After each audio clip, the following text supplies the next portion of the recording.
కేటీఆర్ గారు 10 ఇయర్స్ మినిస్టర్గా చేసిండు కానీ ఆ మాటలు ప్రతిసారి సత్యదూరమైనటువంటి మాటలు పెట్టి అబద్ధాలను ఊరంతా ప్రచారం చేసుకోవాలనేదే వాళ్ళ కాన్సెప్ట్.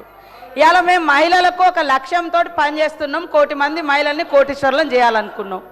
అరే ఇప్పటి వరకు టౌన్లో రూరల్లో 57,000 కోట్ల రూపాయలు వాళ్లకు బ్యాంకుల ద్వారా స్త్రీనిధి ద్వారా ఇవ్వడం జరిగింది. మీ లెక్క మేము రెండోసారి అధికారానికి వచ్చినాక 1 రూపాయి కూడా మీరు మహిళలై వడ్డీ లేని రుణాలు ఇవ్వలేదు. పైగా 3,000 కోట్ల రూపాయలు వాళ్ళ మీద భారం పెట్టిపోయినరు. మేము ఈ 6 నెలలకు ఒకసారి 3 నెలలకు ఒకసారి వాళ్ళ ఇచ్చిన ఇప్పటి వరకు దాదాపుగా 1121 కోటి రూపాయలు 1121 కోట్ల రూపాయలు వాళ్ళ వడ్డీ డబ్బులను అంటే వాళ్ళ వడ్డీని పే చేయడం జరిగింది. మేము ఎగ్గొట్టలే అధ్యక్ష, చేస్తూ ఉన్నాం. ఎందుకు ఇంత లేడీస్ అంటే మీకు అంత వ్యతిరేకం? అరే ఒక లక్ష్యం పెట్టుకున్నాము, ఆ లక్ష్యాన్ని ఆ సంకల్పాన్ని రీచ్ కావాలనుకుంటున్నాము. మేము ఇవాళ మీరు మూతేసినటువంటి శిల్పారామం దగ్గర 106 షాప్స్ మహిళలకు వివిధ గ్రామాల నుంచి ఉత్పత్తి చేసినటువంటి వాళ్ళకు మార్కెట్ సౌకర్యం కల్పించినాం. మీరు ఫ్రీ బస్సు పెడితే కూడా దాని మీద అనేక రకాల సెటైర్లు, తప్పుడు ప్రచారాలు, తప్పుడు వీడియోలను చిత్రీకరించడం, ఇవన్నీ కూడా అది మీ వంతు. ఇది తప్పు, ఇది సరైంది కాదు. తరతరాల అణిచివేత నుంచి ఆత్మగౌరవంతో, అస్తిత్వంతో, ఆత్మవిశ్వాసంతో ముందుకొస్తున్నటువంటి ఆడవాళ్ళ వెంట సపోర్టుగా ఉండండి, సహకరించండి. అది నిర్ణయాధికారంలో కావచ్చు, కుటుంబ అధికారంలో కావచ్చు, రాజకీయ అధికారంలో కావచ్చు. నేను చెప్తాను అధ్యక్ష, ఒక ఉదాహరణ. మొన్న మా దగ్గర మేడారం అయింది. మేము వాళ్ళకు 6 కోట్ల రూపాయలతోటి 565 మందికి షాప్స్ పెట్టించినాం. మొత్తం వాళ్ళు with in few days, just 10 days నుంచి 15 డేస్లో 3,33 లక్షల రూపాయలు అదనంగా వాళ్ళు సంపాదించుకోవడం జరిగింది. టోటల్ వాళ్ళ ఇన్కమ్ ఎంత అంటే మేము 6 కోట్లు పెడితే 9,33 లక్షల రూపాయలు వాళ్ళకి ఇన్కమ్ వచ్చింది అధ్యక్ష. ఒక అక్క రోడ్డు మీద మేడారం పోయే వాళ్ళకు ఒక 50,000 ఇస్తే ఆమె టీ కొట్టు పెట్టుకుంది. ఆమె రోజుకు 5,000 సంపాదిస్తుంది.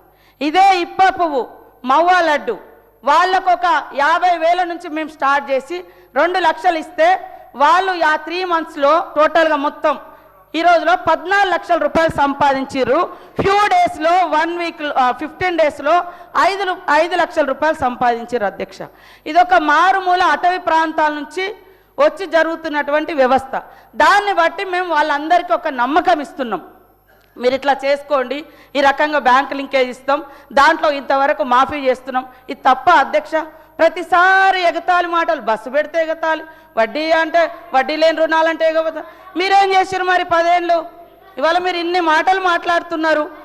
కేటీఆర్ గారు మీరు మాట్లాడినవన్నీ ఒక్కసారి మిమ్మల్ని మీరు ఆత్మ పరిశీలన చేసుకోండి. మీరు 10 ఏళ్లలో ఎన్ని ఇళ్ళు ఇచ్చారు? ధనిక రాష్ట్రం అని గొప్ప చెప్పారు కదా, మరి ఎందుకు పేదోళ్ళకి ఇల్లులు ఇవ్వలేదు? మరి ఎందుకు అందరికి ఉద్యోగాలు ఇవ్వలేదు? ఎందుకు దళితులకు భూములు పంచలేదు? మరి ఎందుకు మీరు అదే 2019 బడ్జెట్లో 100 కోట్లు నిరుద్యోగ భృతి అని 100 కోట్ల రూపాయలు బడ్జెట్లో కూడా యాడ్ చేసారు? మరి ఎందుకు ఇవ్వలేదు? ఎందుకు ఇవ్వలేదు అంటున్నా. చెప్పడానికి బాగానే ఉంది, మరి ఎందుకు చేయలేదు? ఇవాళ మీరు చేయలేదు. మీరు చెప్పండి. ఆడవాళ్ళ అభయహస్తం డబ్బులను కూడా మీరు వాడుకున్నారు, ఎందుకు ఇవ్వలేదు? అప్పుడు వైఎస్ఆర్ గారి హయాంలో వాళ్ళు జమ చేసుకున్నారు, ఇవ్వలేదు. ఇప్పుడు మేము ఒక్కొక్కటి నెరవేర్చుకుంటూ వస్తున్నాం. మీరు ఏమంటారు? గ్యారంటీ ఒక్కటే అమలు చేయలే. అరే రైతు రుణమాఫీ మీరు ఎట్టే టైంలో రైతు రుణమాఫీ అన్నారు, 10 ఏళ్లలో కూడా కంప్లీట్ చేయలేకపోయారు.